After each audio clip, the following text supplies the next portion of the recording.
Shalom Bapak Ibu sahabat Galilea yang diberkati oleh Tuhan Yesus. Apa kabar hari ini? Tentu semuanya dalam keadaan yang baik-baik saja, itu doa dan harapan saya.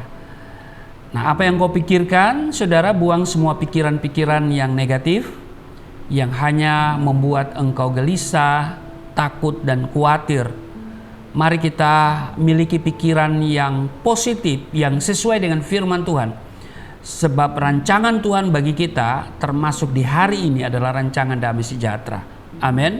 Bukan rancangan kecelakaan, bukan sakit penyakit, tetapi yang mendatangkan damai sejahtera. Amin.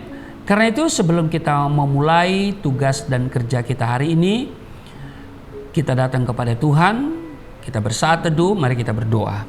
Segala hormat, kemuliaan hanya bagimu Bapa, di dalam nama Tuhan Yesus. Dikuduskanlah namamu, datanglah kerajaanmu, jadilah kehendakmu di bumi seperti di surga. Terima kasih untuk hari ini kami ada sebagaimana kami berada. Tuhan yang sudah memberi kami kemampuan untuk kami boleh bangun dengan keadaan yang baik di hari ini. Dan kami percaya rancangan Tuhan bagi kami di hari ini, rancangan damai sejahtera, sukacita, dan Engkau yang memberikan apa yang kami butuhkan. Telah Engkau siapkan saat kami tidur malam. Terima kasih Tuhan, Engkau sudah menjaga kami di sepanjang malam dalam istirahat tidur. Dan saatnya kami akan baca, dengar, dan renungkan firman-Mu. Urapi kami, buka hati pikiran kami. Kami tolak setiap roh, setiap kuasa yang tidak memuliakan Tuhan. Urapi juga hamba-Mu yang tidak ada apa-apanya. Di dalam nama Tuhan Yesus, haleluya, amin. Bapak Ibu, kita baca di Roma pasal 1, 16 dan 17. Sebab aku mempunyai keyakinan yang kokoh dalam Injil. Karena Injil adalah kekuatan Allah yang menyelamatkan setiap orang yang percaya. Pertama-tama orang Yahudi, tetapi juga orang Yunani. Sebab di dalamnya nyata kebenaran Allah yang bertolak dari iman dan memimpin kepada iman. Seperti ada tertulis, orang benar akan hidup oleh iman. Bapak Ibu, sahabat Galilea yang diberkati oleh Tuhan Yesus. Sesudah Rasul Paulus memperkenalkan dirinya kepada jemaat di Roma, bahwa ia adalah seorang rasul, maka saatnya bagi Rasul Paulus untuk berbicara, memperkenalkan tentang Injil. Di ayat 16, sebab aku mempunyai keyakinan yang kokoh dalam Injil, karena Injil adalah kekuatan Allah yang menyelamatkan setiap orang yang percaya, pertama-tama orang Yahudi tetapi juga orang Yunani. Nah, keyakinan yang luar biasa sebagai seorang rasul dalam memperkenalkan kebenaran yang telah ia terima langsung dari Tuhan Yesus Kristus. Ini luar biasa. Jemaat mula-mula yang ada di Roma dan di Yerusalem sangat kental ketaatannya kepada hukum Taurat. Sekalipun ada orang Kristen Yahudi yang tidak mentaatinya. Kedua kubu ini masing-masing dengan pemahamannya. Namun sekarang Rasul Paulus hadir dalam suratnya dengan nada yang tinggi, ajaran yang sangat berbeda dengan pemahaman jemaat di Roma. Dengan tegas ia berkata bahwa Injil adalah kekuatan Allah yang menyelamatkan orang percaya. Kata kekuatan artinya kuasa, kekuatan yang besar, mujizat atau karunia untuk mengadakan keajaiban. Saudara, kesadaran Rasul Paulus akan Injil adalah kekuatan yang sangat besar, yang mampu mengubah, memperbaharui seseorang. Maka dirinya tidak malu untuk mengakuinya, bahkan tampil sebagai pemberita Injil kebenaran. Rasul Paulus menegaskan semua manusia adalah orang berdosa, baik yang mengetahui hukum Taurat atau tidak.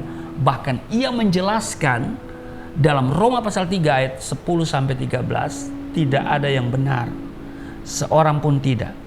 Tidak ada yang berakal budi, tidak ada seorang pun yang mencari Allah.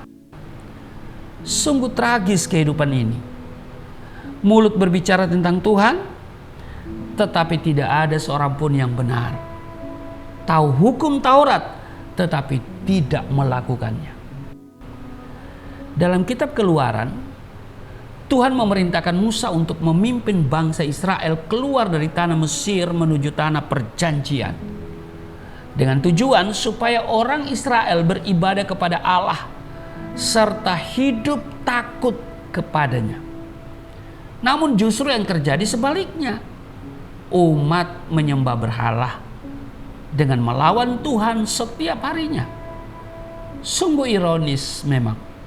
Tetapi itulah yang terjadi.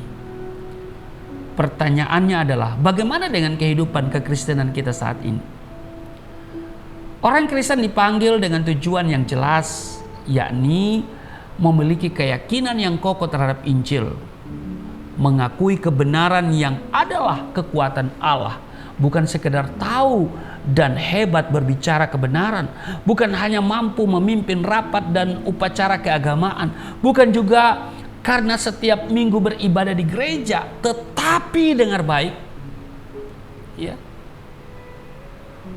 tidak malu mengakui dosa dan hidup bertobat senantiasa. Percaya kepada Yesus Kristus membawa kita pada satu perubahan gaya hidup. Amin. Kita bukan lagi hidup untuk dunia ini sekalipun kita berada dan masih ada di dalam dunia.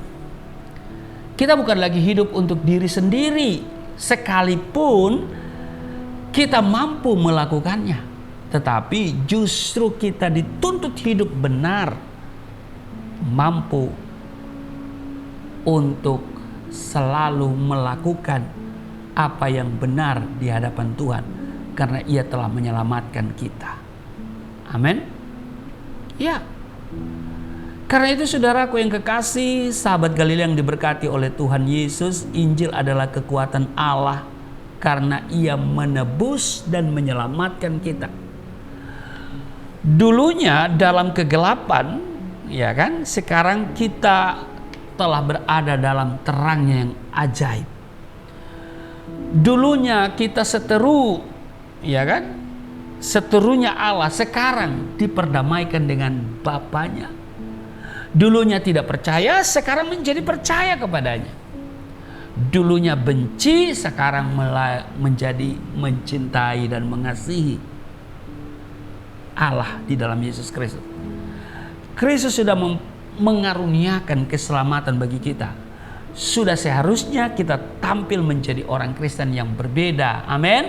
Dengan hidup dalam pertobatan, mengasihi dan mencintai Allah, mengasihi Allah seumur hidup kita. Amin. Kita tampil sebagai ciptaan baru yang telah dibaharui, yang baru sudah datang, yang lama sudah berlalu. Kita tampil dengan status yang baru yang sudah dibenarkan. Roma pasal 3:24, dibenarkan dengan cuma-cuma, sehingga kita bukan lagi orang berdosa, tetapi kita orang benar, bahkan umat kepunyaan Allah sendiri, bangsa yang kudus. Mari kita tampil sebagai orang-orang yang hidupnya berpadanan dengan Injil Kristus, yang selalu berkenan di hadapan Tuhan.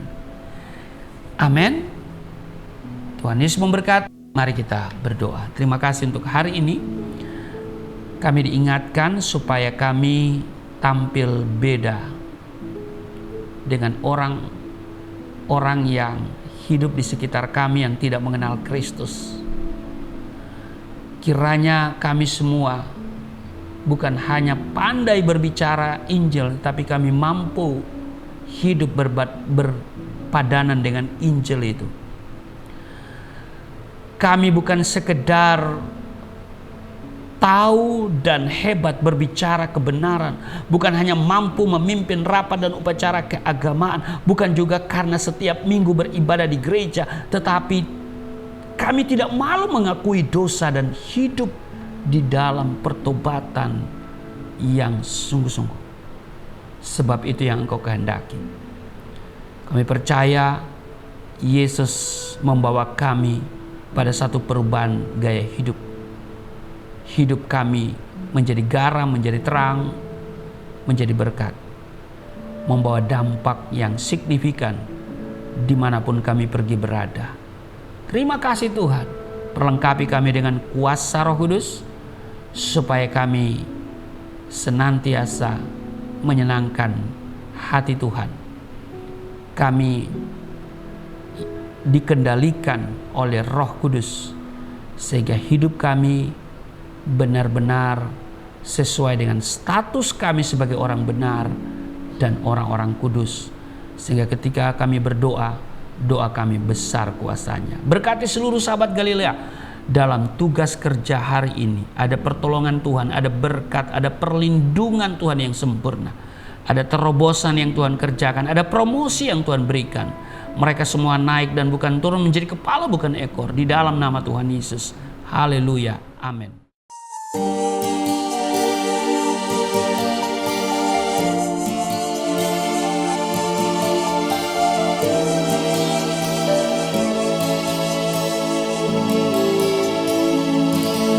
Bapa kami yang di surga,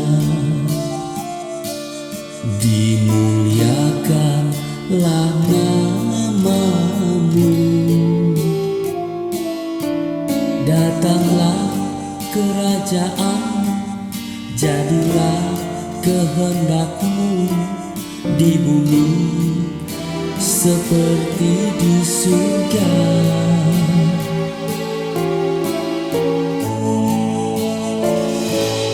Berikanlah kepada kami